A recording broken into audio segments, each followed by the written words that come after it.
पुणे मिसळ house. पत्ता सांगायचा झाला तर या बाजूला आहे राजाराम ब्रिज आणि या बाजूला आहे म्हात्रे ब्रिज. याच्या बरोबरमध्ये या गोल्डन लीफ रेस्टॉरंटच्या समोर हे आहे आपलं पुणे मिसळ हाऊस. आज दुपार झाली, भूक लागली, विचार केला काहीतरी चमचमीत खायला पाहिजे. काल क्रिसमसमुळे जरा केक बीक सगळं असं गोड झालं खाऊन, मला काहीतरी झणझणीत खायला पाहिजे. मित्रांनी सांगितलं होतं पुणे मिसळ हाऊसला जा आणि ट्राय कर त्यांची मिसळ. सो इथं मी आलो आहे. चलो बघू काय काय मिळतं ते. मिसळ जेवणाला जेवढा पाहिजे तेवढा इनफ परिसर इथे आहे. इकडे पोस्टर वगैरे लागलेत, चेक करतो आतमध्ये हे मेनूला काय काय आहे आता. अरे बापरे, साईजच मेनू कार्डचा मोठा आहे. बघूया काय काय मिळतं ते. मिसळचं बघितलं तर बाजीराव मिसळ थाळी आहे, कोल्हापुरी तिखट बाजीराव थाळी आहे. दुसरं पुणेरी स्पेशल मिसळ आहे, गावरान चाजूक तुपातली मिसळ आहे. बरेच व्हरायटी आहे. रेंज आहे 100 रुपये ते 150 रुपये 170 रुपयापर्यंत आहे. तर मी विचार करतो आहे की एक साधी मिसळ मागवावी आणि एक आहे ती बाजीराव मिसळ ती नंतर ट्राय करावी. सो बरंच मोठं मेनू कार्ड आहे. बॅक साईडला बघितलं तर इथे सँडविचेस आहेत, सिंगल पाव, सिंगल ब्रेड, साईजता भाजलेले ब्रेड, दही बाऊल, मटकी बाऊल, थंड पेय, गरम पेय, solkadhi, lassi, black coffee, black tea. सायंकाळी बटर पावभाजी पण आहे, चीज पावभाजी, मटकी ओली वेळ, भाजलेला सिंगल पाव. अरे बापरे. आणि इथं लिहिलं आहे की 100 मिसळचं केटरिंग ऑर्डर स्वीकारण्याची यांची कॅपॅसिटी आहे. ओके, तर मी ऑर्डर देतो. पुणेरी स्पेशल मिसळ ही जी आलेली आहे ही त्यांनी सांगितलं की बाजीराव थाळी आहे की ज्याच्यामध्ये मिसळमधले बऱ्याच इतर गोष्टी पण त्याच्यामध्ये आहेत. एक त्याच्याकडे क्लासिक मिसळ आहे, ती पण मी मागवलेली आहे. सो एक क्लासिक मिसळ आणि आता ही बाजीराव मिसळ. नंतर आपण कम्पेअर करून बघूच काय काय ते. तर तुर्तास एवढे पदार्थ बघितल्यानंतर आता सुरुवात काय करायची या सगळ्याची. पण मला वाटतं सुरुवात जी करायला पाहिजे ती एक पदार्थ चमच्याने खाऊन त्याची टेस्ट बघावी आणि अंदाज घ्यावा की काय किती तिखट आहे, किती गोड आहे, किती कडू आहे, किती आंबट आहे वगैरे वगैरे वगैरे. आणि एवढी मोठी थाळी बघून कशी संपायची असा प्रश्न तुम्हाला आत्ताच पडलेला आहे. बघूया. हे आहे तूप, मग दिसते दही, त्यात आहे टुटी फ्रुटी, यामध्ये दिसतं हे पान आहे त्यांनी सांगितलं. त्याच्यानंतर हा दिसतं शेंगदाण्याचा लाडू. त्याच्यानंतर दिसते हे वर्ण मटकीची उसळ, कांदा. त्याच्यानंतर हा आहे स्टँडर्ड फरसाण, शेवट दिसते जास्त त्यामध्ये आत्ता तरी. हा बहुतेक कट असतो जो वर्ण टाकायचा. त्याच्यानंतर हा आहे भाजलेला पाव. त्याच्यापुढे ही आली आहे मस्तपैकी कट रस्सा जे काय म्हणाल ते. आणि त्याच्यापुढे हा दिसतो आहे मठ्ठा. आणि सेंटरला आहे द ॲट्रॅक्शन ज्याला म्हणता येईल ती आहे ॲक्च्युअल मिसळ. मिसळमध्ये आपण एक चेक करूया काय काय गोष्टी आहेत त्या. इथे दिसतो आहे हा फरसाण, त्याच्यावर कोथिंबीर टाकलेली छानपैकी. मिसळला पूर्णान्न म्हणतात. बघूया असं रिझन काय असेल. एक तर मिसळची हिस्ट्री अशी आहे की आदल्या रात्री जे काही सगळं उरलेलं असेल ते दुसऱ्या दिवशी उचलायचं, एकत्र करायचं, काहीतरी रस्सा बिस्सा त्याच्यावर मारायचं आणि लोकांनी ते खायचं आणि मग त्याला मिसळ म्हणायचं. असं ती सुरुवात झाली. मग त्याला हळूहळू क्लासीनेस येत गेला, बरेच पदार्थ त्यामध्ये लोक टाकत गेले आणि मग त्याची डेव्हलपमेंट होत गेली. तर मिसळमध्ये इथे जो रस्सा आहे तो तिखट आणि थोडासा जास्ती तिखट या टाईपचा आहे असं दिसतं डोळ्याला व्हिज्युअली तरी.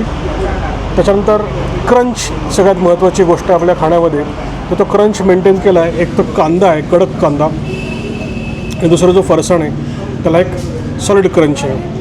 क्रंच असलं की आपल्याला खायला बरं वाटतं. फॉर एक्झाम्पल पोह्यामध्ये आपण टाकतो बऱ्याचशा गोष्टी, वरनं काही लोक तळलेले पोहे वरनं टाकतात किंवा त्याच्यामध्ये शेव टाकतात किंवा शेंगदाणे टाकतात. हे सगळं कसं टाकलं जातं तर त्याला क्रंच सॅटिस्फॅक्शन लेवल आपली जास्त वर येते. तर इथे तो क्रंच बेसिकली मेंटेन केला या कांद्यानी, तो मेंटेन केला या इथं दिसतं आहे मिसळचा जो बेसिक किंचित पोहे असल्यासारखं दिसतं आहे अगदी कमी क्वांटिटीमध्ये. आणि मिसळचा जो बेस आहे तो म्हणजे फरसाण इथे. याच्यामध्ये कुठेही मला ते बटाटा दिसत नाही आहे, तो टिपिकली वापरला जातो. चांगला वाईट हा प्रश्नच नाही आहे. मला हे आवडेल, तुम्हाला वेगळं आवडेल, अजून कोणाला काय आवडेल सांगता येत नाही. So this is not a criticism at all. So इथे पोहे जे बनवतात तसे नाही आहेत. त्याच्यात पोह्याचा चिवडा बारीकसा टाकलेला आहे, मक्याचा पण चिवडा किंचित दिसतो आहे. आणि फरसाण बघायला गेलं तर हाताला कळतं आहे की हा कडक आहे, कुठेही असा लूज वगैरे पडलेला नाही आहे, म्हणजे सॉगी नाही आहे. सॉगी असला तर जरा ते खायला छान वाटतं असं नाही आहे. मला स्वतःला आवडत नाही, बाकीच्यांना कोणाला ते आवडू शकतं. त्याच्यानंतर कमी वाटलं तर ही इथे दिलेली एक उसळीची वाटी आहे. आणि वास्तवाला मगाचपासून येतो आहे, तोंडाला पाणी पण सुटते. त्यामुळे असं वाटतं की पटापट हे बोलणं संपवून खायला सुरुवात करावी. प्रश्न असा पडतो नाही मिसळ खाताना की करायचं काय. याच्यामध्ये सगळं ते रस्सा ओतायचा, कट ओतायचा, तर्री ओतायची का मग एक एक एक एक करून खायचं. तर पहिल्यांदा मी काम करतो ते म्हणजे सगळं थोडं थोडं थोडं टेस्ट करतो आणि त्याचं काय वाटतं आहे, काय फिलिंग येते ते सांगतो. तिथे एक छोटी वाटी आहे, त्याच्यामध्ये तो वरण टाकायचा जो काही तर्री रस जो काही आहे तो दिलेला आहे. तो पहिल्यांदा मी टेस्ट करतो, खूप थोडंसं घेतलं चमच्यामध्ये आणि बापरे झटका आहे. काळा मसाल्याचा बेस दिसतो आहे आणि अप्रतिम. सगळ्या ज्या टेस्ट बर्ड्स आहेत त्या जागृत झालेल्या आहेत एवढ्याशा एका यांनी. जेवेला तोंडाला पाणी सुटण्याची प्रक्रिया जी आहे ती झालेली आहे. फारच भारी वाटलं हे पहिल्या एका चमच्याच्या जस्ट छोट्याशा टेस्टने. हा आहे इथे फरसाण, क्रंची आहे.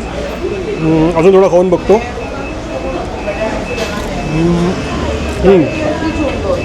खारट टेस्ट आहे चांगली, गोड टेस्ट नाही आहे. तिखट आहे, खारट आहे, गोड टेस्ट नाही आहे. गोड असले मी मिसळचं गणित असं माझं स्वतःचं मत आहे. आता पुढचा जो काही प्रकार आहे ते म्हणजे उसळ.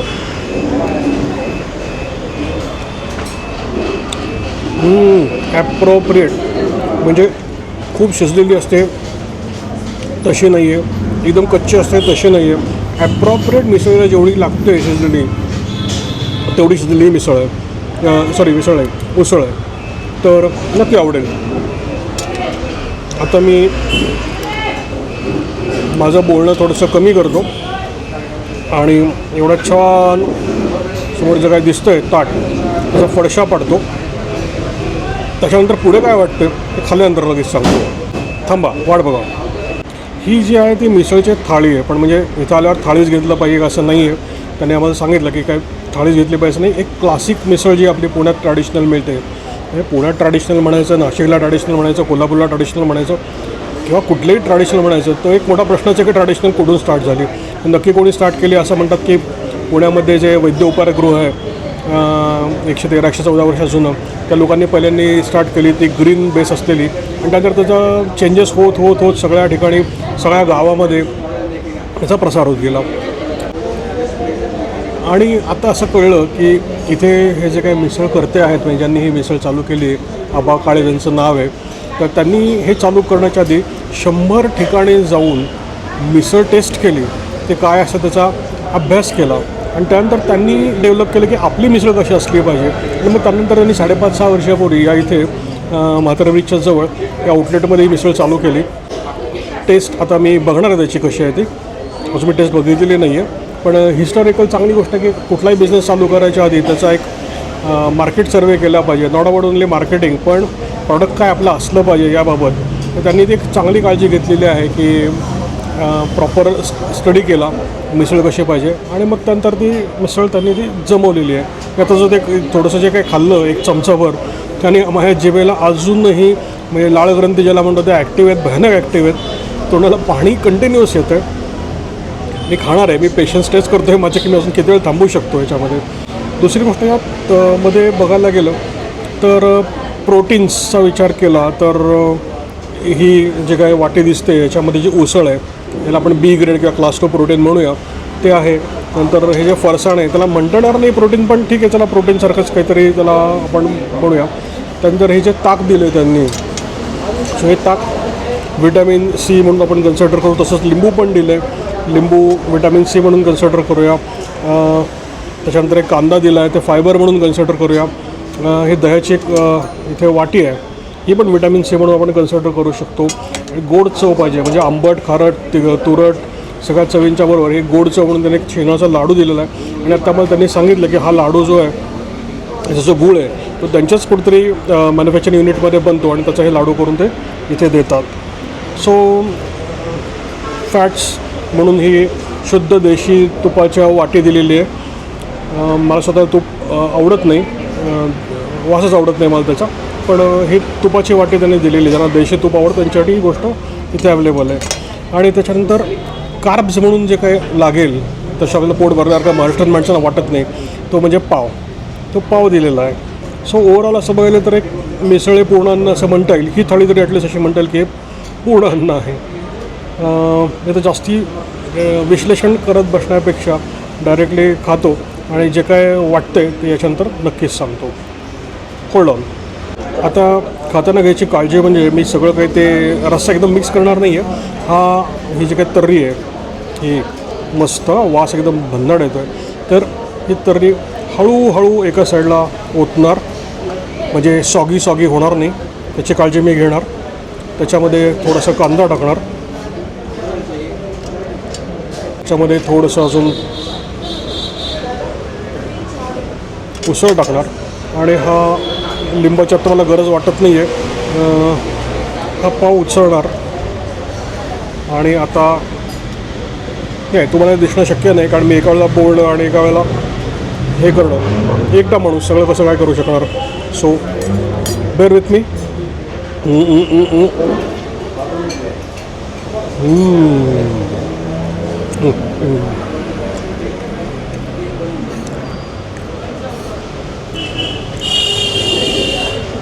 एक्सलंट, एकच शब्द आहे, एक्सलंट. प्रत्येकाच्या चवी वेगळ्या असतात, चवी सेन्स करण्याची पद्धत वेगळी असते. पण मला स्वतःला ही मिसळ आत्ताची जी टेस्ट आली पहिल्या चमच्याला जे काय खाल्लं पहिला घास अप्रतिम आवडलेलं आहे. हे इन्फ्लुएन्स करणारी नाही आहे. तुमच्या चवी वेगळ्या असतात. तुम्हाला ही मिसळ बेकार वाटू शकते. मला काही मिसळ बेकार वाटतात, मित्रांना ते आवडतात. सो नाही, हा माझा वैयक्तिक मत आहे, माझा वैयक्तिक रिव्ह्यू याच्याबद्दलचा. आणि हे क्रंच मेंटेन करतच मी ही गोष्ट खाणार आहे. एकदम सगळं ते टाकून द्यायचं सारं, नंतर ते सॉगी झाल्यावर असं चमच्याने लेचं मेचं खायचं ते मला आवडत नाही.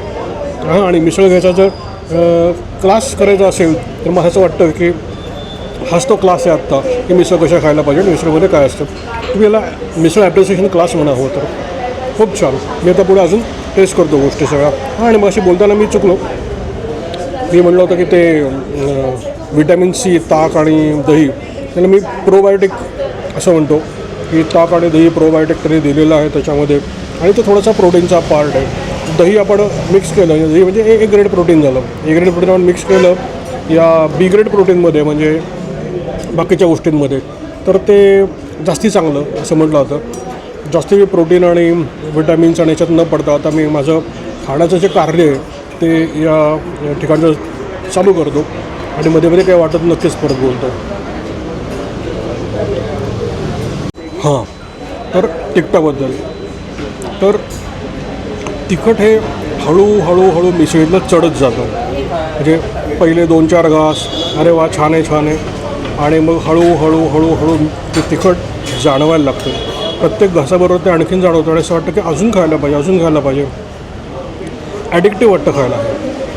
तर ऑल्फॅक्टरी सेन्सेस तुमचे जे जागृत असतील आणि ते जागृत राहतात की तुम्हाला त्यासाठी खूप डाएट केलं पाहिजे आणि उपवास केले पाहिजे. तुमच्या जिभेची सेन्सिटिव्हिटी तेवढी चांगली असली पाहिजे. तुम्हाला हे मिसळचं तर मी काय बोलतो ते जाणवेल.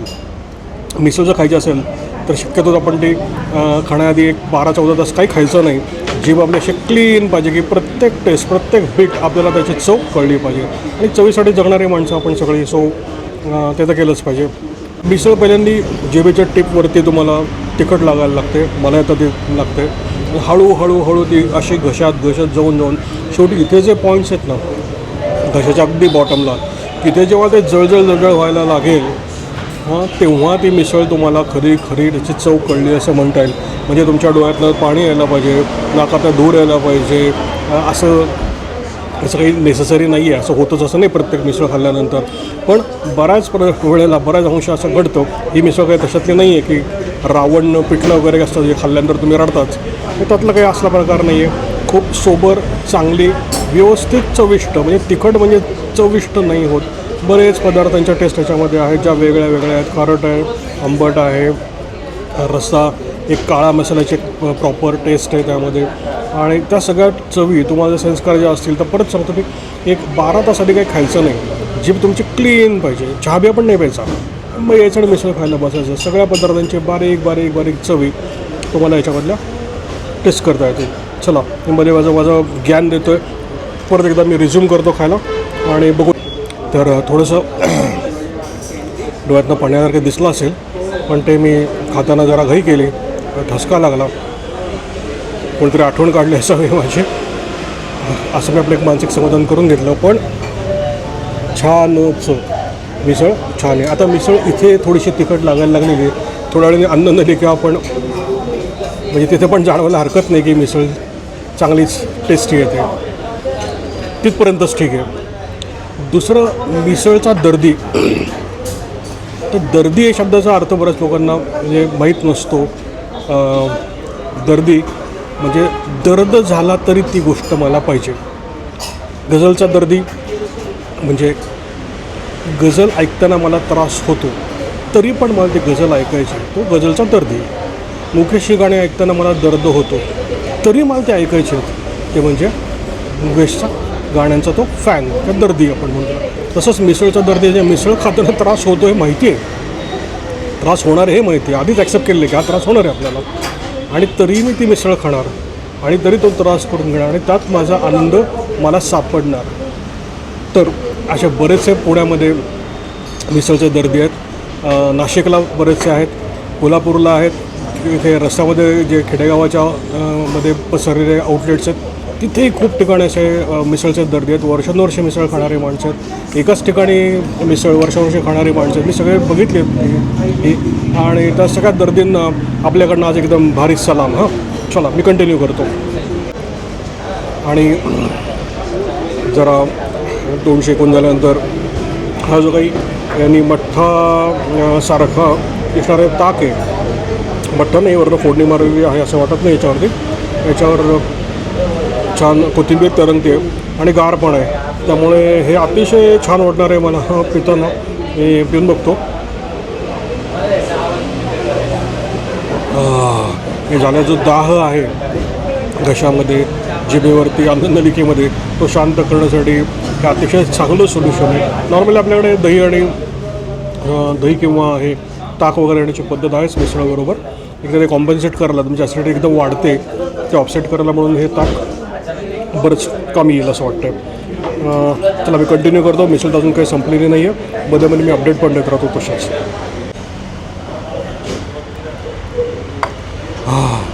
ताक संपवलं. हे ताट संपवणं म्हणजे जरा हा मार्ग खाणारा माणूस पाहिजे. सामान्य माणसाने आपली साधी मिसळ मागावी तर जाईल. आता शेवट गोड करायला लाडू आहे शेंगदाण्याचा. असं कळलं की त्यांचीच गुळाची फॅक्टरी आहे आणि त्या फॅक्टरीमध्ये हा गुळ बनतो आणि तिथेच ते हा लाडू पण बनवतात.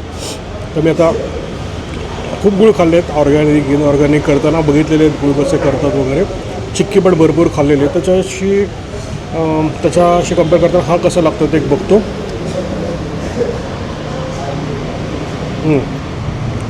जेवढा पाहिजे तेवढा कडक आहे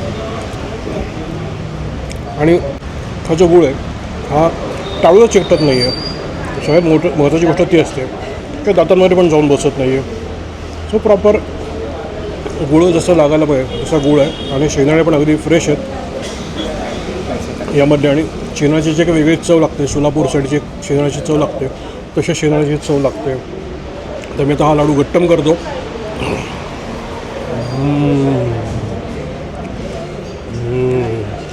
आणि हे छानपैकी पानाचा पदार्थ काहीतरी दिसतो आहे. हा सगळं असं कांदा वगैरे असे पदार्थ खाल्ल्यानंतर ह्यांनी हे पानाचा एक काय असं ठेचा करून दिल्यासारखं दिसतं आहे. पानाचा वास तर तसंच येतो आहे छानपैकी. ह्याला 2 लेअर्स आहेत, बाहेर लाल नंतर हे निळं. आणि आता मी पानाचा पदार्थ खातो, कसा लागतो आहे तो जरा सांगायला मला वेळ लागेल. म्हणजे आपण जे पान घेतो पानपट्टीवरनं तसाच ठेचा केला आहे आणि ते या पानाचं सर्व केलेलं आहे.